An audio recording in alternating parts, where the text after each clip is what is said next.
Welcome in everybody to the Week 12 Dynasty Lessons Learned video. You guys know how this goes. We go game by game, team by team, basically discussing at least one lesson learned from every single game. Although a couple of these games still this week, either boring or didn't really learn all that much, but we'll get to those when we get to those. But for right now, you guys know the drill. Let's get right into it with the Thursday night game. Listen, we don't need to talk about this from a Steelers standpoint.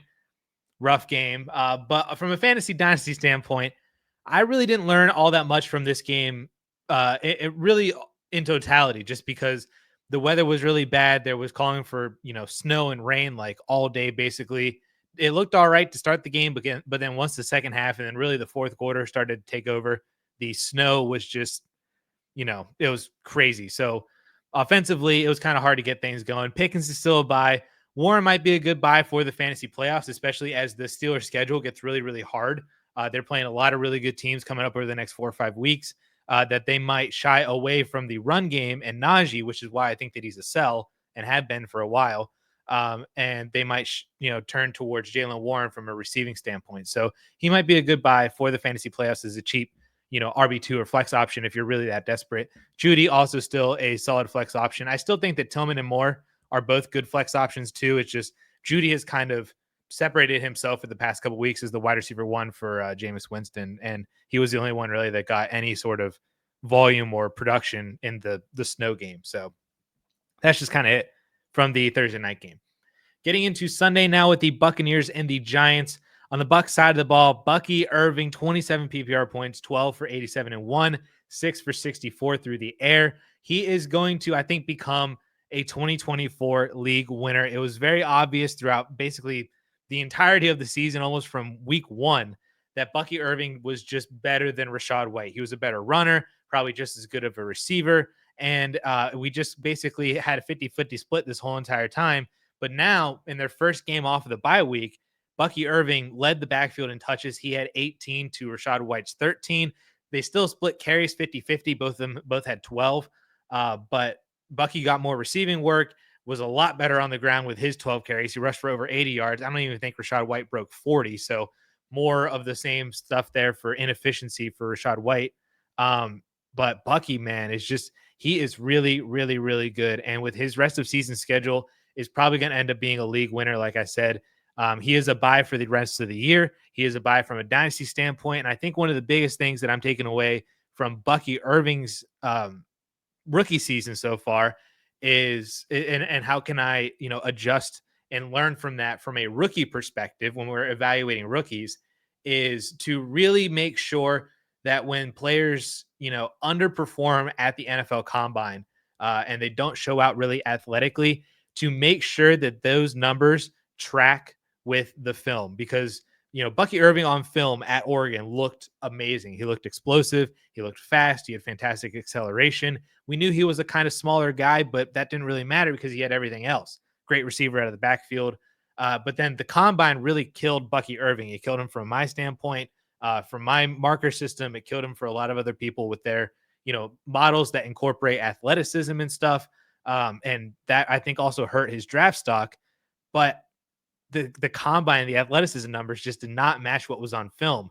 And it ends up being that Bucky Irving is just really, really good in pads and not so much in underwear, So that's kind of the thing that I think a lot of people will point to and be like, oh, the underwear Olympics, they don't mean anything. Look at Bucky Irving, blah, blah. But I think that they do mean something for a lot of other players, and maybe just for players specifically like Bucky Irving, where it doesn't necessarily match the film. Then I think that that's something that we need to make sure that we remember moving forward. On the Giants side of the ball, basically the entire offense just kind of sucks now. They've given up on the year. They cut Daniel Jones. They've turned to Tommy DeVito. DeVito is not that good. They were behind for most of the game, so Tyron Tracy didn't really get all that used. He did get some receiving work, so that was good, finally, from a guy who basically played wide receiver all of his career in college. But he did fumble away, effectively, I'll say, 2 touchdowns. He fumbled at the goal line earlier in the game, and then that fumble led them to turn to Devin Singletary the second time they were on the goal line, and Singletary ended up with a touchdown. So had Tracy not fumbled, I bet you he would have scored that one touchdown that he did fumble on. And I bet you he would have been in there for the second goal line carry that they got that was ultimately Singletary. So he might have had 2 touchdowns in this game had he not fumbled. But Neighbors is just kind of fine. I think he's a wide receiver 2 guy basically because he'll get there with volume, but that's just kind of it. Wandale is kind of dead. There's really just not a lot of confidence here for the remainder of the year for Giants guys. You still have to start Neighbors. Tracy is probably still very flexible every single week, but it's really, really rough right now from a fantasy standpoint because this team is just that bad, and they don't have a quarterback. They can't move the ball, so that's where we're at. Chiefs and Panthers now. I really didn't learn anything from this game either because it just was question mark. Like this game just kind of happened. Kansas City still Kansas City. Kelsey's really good. Noah Gray caught 2 touchdowns randomly. DeAndre Hopkins is a flexible wide receiver. He caught a touchdown on 5 receptions. Xavier Worthy, still a sell for me in Dynasty. Bryce Young, kind of good. He's been, at least on film, not necessarily statistically, but on film, he's looked a lot better since, his benching and then coming back in for playing for Andy Dalton. So that's kind of a good thing. I still don't know if I really trust that from a Dynasty standpoint. I don't know how much longer he has in terms of, actually being like a starting quarterback. Like if he gets Mariota or Trubisky or Jameis Winston or, any of the Daniel Jones, anything like that, where, he's fine for maybe another year, maybe 2. But after that, I don't really know what the longevity is, but he's looked a lot better since his benching. Leggett is also probably a sell as well. So unfortunate because I like to Leggett coming out of college, but he was a high upside shot.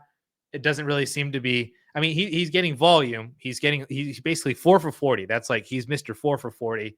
That's what he's been doing for the past month or so. But he's been the same with Deontay, without Deontay, with Thielen, without Thielen, with Coker, without Coker. Like he's just been that guy, and he's really not showing anything else. So he's probably a sell. All right, Cowboys and Buccaneers now, or Cowboys and Commanders now. On the Cowboys side of the ball, Rico Dowdle, 12.8 PPR points, 19 carries for 86 yards, 3 for 12 through the air, and what surprisingly ended up being a Cowboys win in this game. So Rico got a lot of work too. He's been fine from a fantasy perspective. He's the RB 26 in points per game since week 4. He has had double-digit PPR points in 5 of those 7 games since week 4, but that's really just kind of it. Like he had like a 120-point game, but the rest of it's like 10 to 13 or 14 points. That's just kind of the range that he lives in, and that's fine, but there's really nothing more to that. And I don't expect him to be the starting running back for Dallas next year. And so if you can sell off of him from a dynasty perspective, a second would be fantastic. I'd even be willing to move him for a couple of thirds or move him for, some other running back that's not doing anything right now, but could in the future. Not like Trey Benson's like the prime example of that, but even somebody like Jalen Wright, or maybe it's Blake Corum, or, somebody, Marshawn Lloyd, somebody else like that has more upside because they have potentially more longevity and maybe have more juice when they are the starter. That's what I'd be looking to do with Rico to sell him away for. If you can use this game as the reason to do it, then and sell him to a contender, I think that's great. On the Commander side of the ball, Jaden Daniels, man, finally coming back to like what he was at the start the year. 32 PPR points. He was the QB1 on the week, 275 and 2 through the air, plus another 2 interceptions, 74 rushing yards, and a rushing touchdown. So finally a game where he puts up more than, 1 touchdown in some capacity. Because he really hasn't been throwing a whole bunch of touchdowns. They've all been going to Eckler and Brian Robinson and Jeremy McNichols, and Daniels hasn't really found the end zone himself on the ground either. But we got all of that all in one game. So hopefully with B-Rob kind of banged up, Eckler's got banged up again. He's got a second concussion in 2 months. Maybe Daniels starts to run more himself. Maybe he throws a little bit more too. So hopefully he finishes the end of year as strong as he started the year, and Jaden Daniels, we can have kind of more confidence in him as a weekly starter because these games are well within his range of outcomes every single week. He's perfectly capable of putting up 30 PPR points, except we just haven't gotten that for a few weeks. But it's nice to see, and it's encouraging that he can come back to that on any given week. Hopefully he doesn't turn into Anthony Richardson. That would suck, but I think he's better than Anthony Richardson. Patriots and Dolphins. On the Patriots side of the ball, not really much to talk about. This offense just really is not good enough to truly compete on a weekly basis. Drake May continues to outperform his situation that he's in, but he doesn't really have weapons, man. When your best weapons you're throwing to are Demario Douglas and Kendrick Bourne and Kayshon Boutte, and Polk can't even get like on the field. Yeah, that's just, that kind of sucks. It's a terrible situation. They don't really have all that much of a run game, and so none of it's really translating well for fantasy football. May is a buy from a dynasty standpoint because he is outperforming the situation he's in. So imagine when the situation improves, but you're not buying him to also then start him. I don't think he's not a player that is an every week starter right now, which is fine because he's a rookie and there's still hope for the future. But if you're a contender, you're really hoping that you're not starting Drake May. Justin talked about that in his 5 moves video. That if you can buy him from a contender who is not starting him, then that would be a fantastic dynasty move, I think. But that's just kind of where we're at with Drake May, that he continues to look good, but it's not translating for fantasy. On the Dolphins side of the ball, I really wanted to talk about Jalen Waddle because I talked about Jalen Waddle last week, and I said to just hold and wait because the game was going to come. The game happened. Love to see it from Jalen Waddle, but I have to talk about Jonnu Smith. The run that he's been on, the ascension, has been really fun to watch. 23 fantasy points this week, 9 for 87 and 1 on 11 targets. He is absolutely a must-start tight end based on what he's been doing for the past few weeks. It is kind of a double-edged sword because with his success, that means that it's kind of coming at the expense of Tyreek Hill or Jalen Waddle or both. And with Achane also getting receiving work too, that's also kind of killing him. So the targets aren't as condensed into Tyreek and Waddle like they have been for the past couple of years. There's now more options with Jonnu and with Achane. That's kind of what's killing everybody from the Dolphins is that's just kind of where we're at.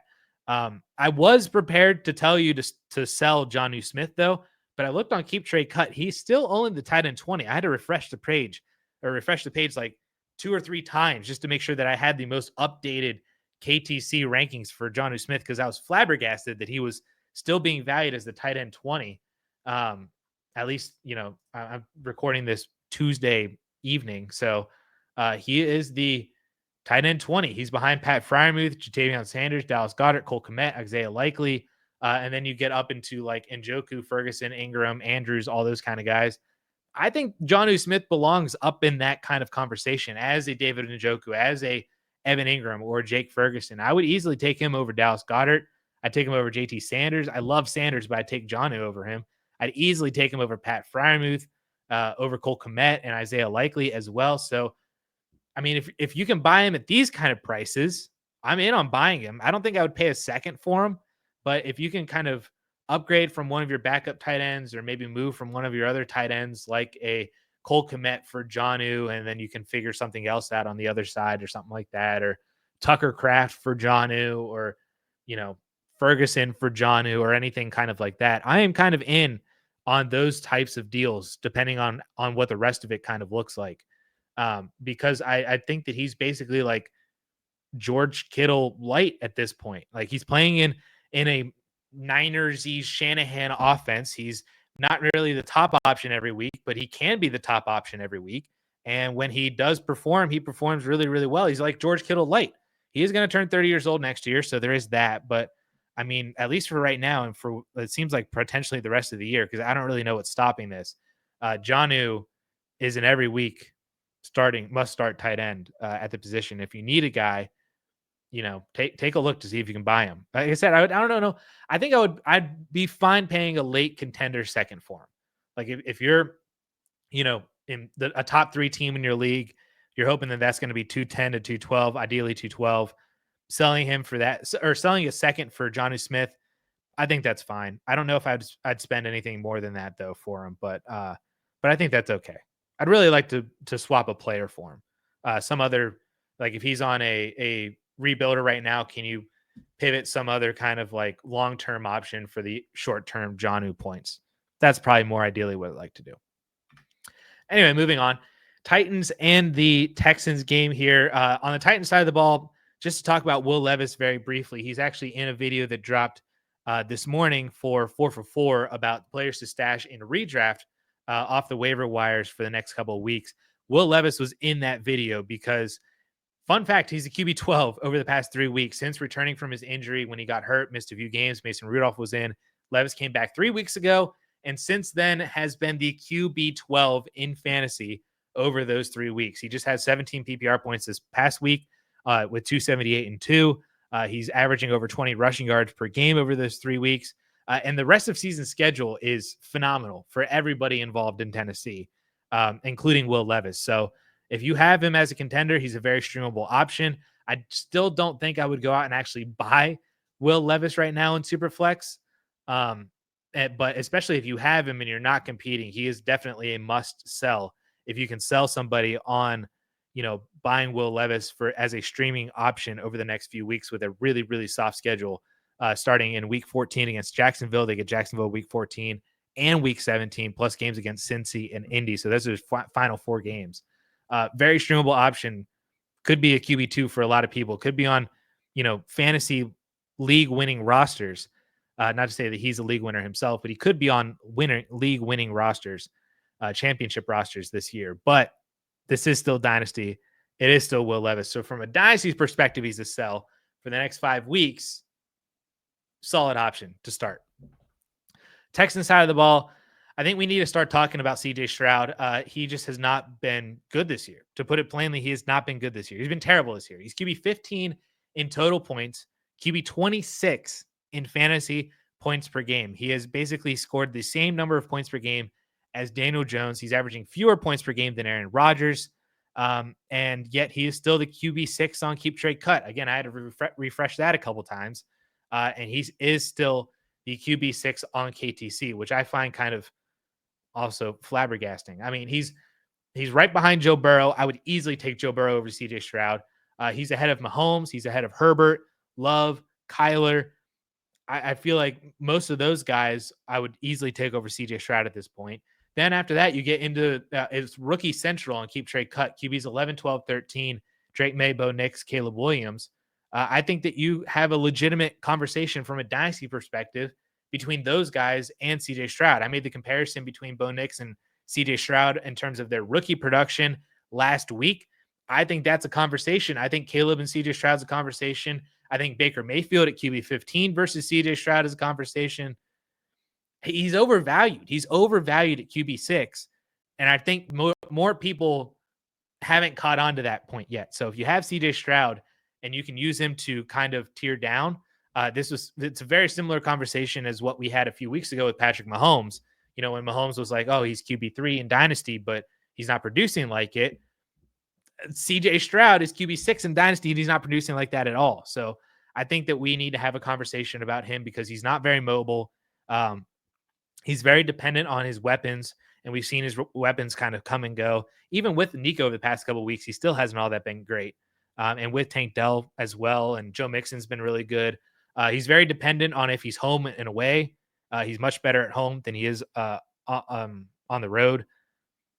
It's just there's too much inconsistencies, not enough ceiling, not enough floor for CJ Stroud to really, I think, still be considered as a top 5, top 6 dynasty quarterback right now, when there are so many other quarterbacks doing the exact same thing as him within plus or minus, well, really like plus, 3 or 4 years of age or minus a year or 2 of age. I think he's a sell. CJ Stroud is a sell. Ooh. Lions and Colts game from this one. I did not learn anything from this game again because every single opponent that the Lions face, they just absolutely murder. All of the Jahmyr Gibbs, especially with David Montgomery out, but please be okay, David Montgomery. And we have a typical Anthony Richardson experience. Fantastic game last week, mediocre game this week. The film guys are going to continue to tell you that Anthony Richardson is much better than his box score. At a certain point, I think we just need to look at the box score. Josh Downs did get hurt.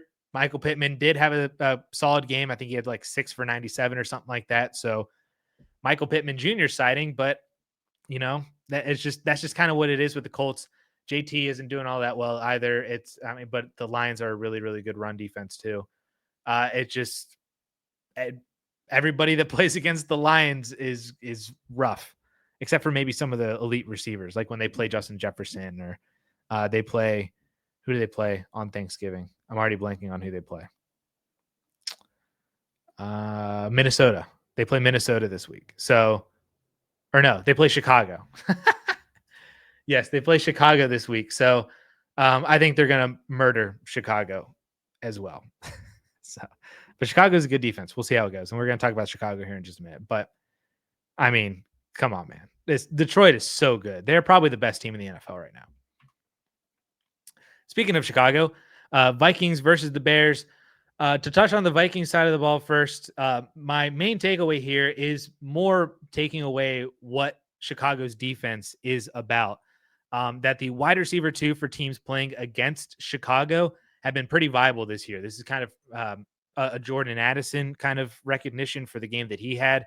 Hawk did really well as well too. But if you look at the wide receivers that have scored over 12 PPR fantasy points against the Bears this year, McLaurin, Noah Brown, Christian Watson, Gabe Davis, Nico torched them, and then Jordan Addison. So you'll notice that, 4 of those 6 names are essentially the wide receiver 2s on their own team. Noah Brown's the wide receiver 2. Christian Watson is kind of like the deep threat wide receiver 2-ish for Green Bay. Gabe Davis, the deep threat wide receiver 2. Jordan Addison, kind of the deep threat wide receiver 2. Is a pattern starting to emerge here? That's kind of my takeaway with the Chicago Bears. And like I just said, that they face the Detroit Lions this week. The Lions have a speedy kind of deep threat wide receiver 2, Jameson Williams. That might be a point in his favor for this week. And the Lions play Chicago again in week 16. So something I think to take note of for the Bears. Can't really Aaron Jones was also great. Justin Jefferson just kind of sucked. Jalen Johnson is a really good cornerback. So I think that's the main takeaway is that the wide receiver 1 might get shut down, but the wide receiver 2 might produce. The tight end maybe might produce. You might be able to run on Chicago a little bit as well. Not to say that I wouldn't start Amon-Ra this week, but maybe temper Amon-Ra expectations. Start Jameson Williams this week, and Jahmyr Gibbs is going to be fantastic. So that's kind of it against Chicago, and that's where we're at with the Vikings. Bears side of the ball, Caleb Williams, 26 PPR points, almost 27, 340 yards, 2 touchdowns, 33 rushing yards. Caleb Williams is good again. Look what happens when you don't have Shane Waldron calling plays. It's phenomenal that he even got a job after the terrible things that he did to Seattle last year. I'd be interested to see if he even gets another job again as an offensive coordinator because he's been awful. Although I speak from a Steelers fan that we just signed Arthur Smith. That should have been plain as day as to why you shouldn't sign Arthur Smith as an offensive coordinator. But, the NFL likes to recycle, so good on them. But remember this, if Shane Waldron ever gets another job again, because Seattle's been much better without Shane Waldron. Chicago has been much better the past 2 weeks without Shane Waldron. Caleb Williams has been phenomenal. DJ Moore had a breakout week. Keenan Allen was great. Cole Kmet was great. Odunze did not have a great week with the targets that he got. He had 10 targets, didn't do all that much with it, but still great to see that from Odunze. Swift didn't really do all that much, but Swift has been a sell because his schedule is horrible for the remainder of the year, the Vikings included, as one of the reasons. And they play Minnesota again in week 15. So remember that for DeAndre Swift. If you haven't sold him yet and you haven't hit your deadline, sell DeAndre Swift. But everybody else, the rest of the Bears, hopefully this trend keeps continuing. I don't know if I would be really confident in throwing DJ Moore into my lineup or Keenan or Odunze. Kmet, maybe you don't have any other option at tight end, but hopefully this is a good thing for Chicago. Please, more of this and get them a good offensive coordinator next year, please. Broncos and Raiders now. Cortland Sutton, massive game. Almost 30 fantasy points, 8 for 97 and 2 on 10 targets for a 25% target share. I highlighted him as a player to buy before your deadlines, before the fantasy playoffs. The schedule is fantastic. Bo Nix was doing really well. Sutton has been hyper-targeted. This is exactly the reason why I highlighted Cortland Sutton in my video. So if you haven't gone out and bought him yet, you haven't hit your deadline, you need an extra guy that you can throw in your wide receiver 2 spot, Cortland Sutton's right there, man. He's an excellent buy for a second or like a second and a third and something like that. On the Raiders side of the ball, similar situation to Kobe Myers, 22 fantasy points, 10 for 121 on 15 targets for a 28% target share. For most people, I'm not saying that Jacoby Myers is a buy. I think for most people, he is a hold or a sell. He continues to have a really solid season. He's been the wide receiver 1 for the majority of the year with Devontae Adams injured and then traded. He's a good flex option if you need him for contenders. But I wouldn't go out and I'm not trying to actively buy Jacoby Myers, I don't think. If you're a contender and you're shopping for that extra wide receiver, that extra flex player to kind of take you over the top, I don't know if I would go pay for Jacoby Myers. I'd rather go pay for Cortland Sutton. I'd rather use that second round pick, add it to a first, and go up and get George Pickens or JSN or DK Metcalf or, somebody else kind of along those lines at the wide receiver spot than go pay for Jakobi Meyers. If you already have Meyers and you're a contender, I'm fine just holding on to him. But I wouldn't go out and actively buy him unless you can get him for like a third or 2/3 or something like that. But if you're not a contender, you have Jakobi Meyers, then I would be actively trying to sell him just because age and the type of player that he is. Vegas might bring in another wide receiver next year. I would sell Jakobi Meyers if you're not a legitimate contender this year. Niners and Packers now. On the Niners side of the ball, there's really not much to talk about. Brandon Allen was starting. It kind of held everybody back. CMC didn't do well. Jennings didn't do all that well. Debo didn't do well. The only person that did do well was George Kittle. Caught a touchdown on 6 passes, so good for him. But with Brandon Allen in, hopefully, maybe they do better because he'll have a little bit more prep time. But we definitely want Brock Purdy to come back for this offense to really hit its true ceiling, as we've seen for most of the year. So that's just kind of it with this week for the Niners. Packers side of the ball, Josh Jacobs, man, he continues to look really, really good. 28.5 PPR points, 100 yards on 26 carries, 3 rushing touchdowns for the hat trick. Did get 1 target, didn't catch it though, but they were winning for the majority of the game. It was just a really good game script for for Josh Jacobs. He's now up to 4 20-point games over his last 5 games. The schedule remains pretty decent outside of Week 17. They do play Minnesota. They're a really tough run defense. But up until that point, I think Jacobs is going to help you get to the playoffs over the next couple of weeks, get to the championship once you get into the playoffs. So if you're looking to buy him as a contender, you still need a running back or something like that. Take a look at Josh Jacobs. I wouldn't pay a first for him, but anything less than that, 2 seconds even, I think would be totally fine for Josh Jacobs for the rest of the year and for 2025 and beyond. Cardinals and Seahawks now. On the Cardinals side of the ball, Trey McBride is very, very, very good. 12 catches, 133 yards on 15 targets for a 41% target share, 25 PPR points. It's games like these that validate people that have the opinion that Trey McBride deserves to be a tier 1 dynasty tight end with Brock Bowers. And I don't even really disagree with that. Trey McBride is phenomenal. Brock Bowers is, of course, phenomenal as well too. They're both insane tight ends. They are both very clearly like head and shoulders above every other tight end in dynasty right now, because they can have games like this and they're so young and it's so easy for them that if you have either one of those two guys, it's phenomenal. I still personally just think Brock Bowers is slightly better than McBride. So I have Bowers as a tier 1 guy, McBride as a tier 2 guy, but they're both in a tier of their own or maybe in a tier together. And that's totally fine by me. They're just so much better than everybody else at the tight end position for Dynasty. With the Seahawks, just a repeat from last week, JSN, another great game, 6 for 77 and 1 with a 20% target share. And just as a reminder, again, from last week, since week 2, JSN's 17-game pace is 110 receptions for 1,250 yards and 7 touchdowns on 155 targets. He's a top 15 Dynasty wide receiver, and that value is actively climbing. So buy in now if you want to buy in on JSN, because if he has a really strong end of the year, he might be a Dynasty wide receiver 1 in the offseason. We'll be talking about a big-time year 3 breakout, especially if Tyler Lockett actually leaves. Like, he's already gone past Tyler Lockett. Lockett's irrelevant to JSN right now. But if Lockett actually is no longer on the team and it's just DK Metcalf and JSN and then like Jake Bobo or whoever, I mean, it's going to be impossible to get him in the offseason. He's going to be the year 3 breakout for him. It's going to be like Chris Godwin was, back in like 2019. It was insane.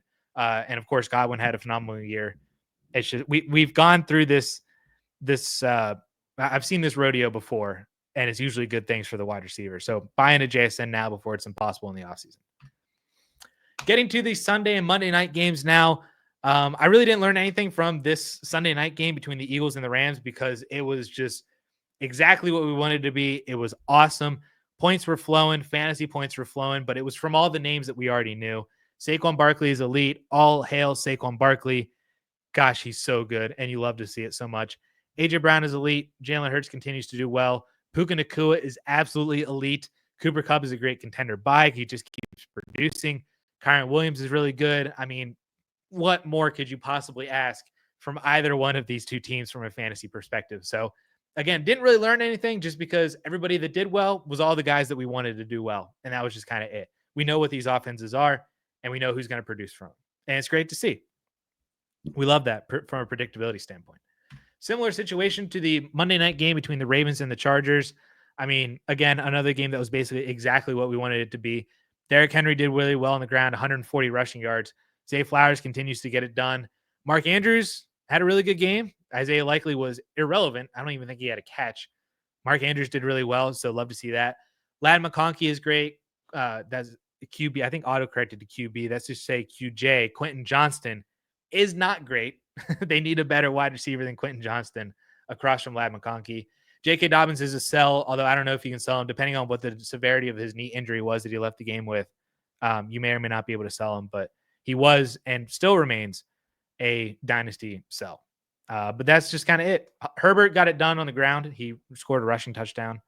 Didn't throw anything on the pass. Didn't throw a passing touchdown, but he did score a rushing touchdown. So that helped him from a fantasy perspective. Lamar got it done. He had 3 passing touchdowns, I believe. So, yeah, another game that was maybe not as good from a fantasy perspective as the Rams and the Eagles, but still great. And all the guys that we basically wanted to do well did well. So that's basically it. Yep. And that is it from a Week 12 Dynasty Lessons Learned. If you made it this far, I appreciate you watching.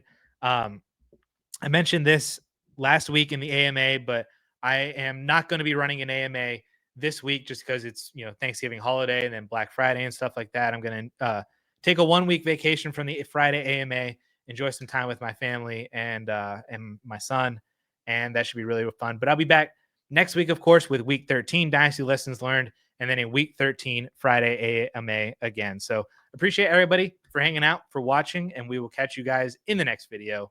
Peace.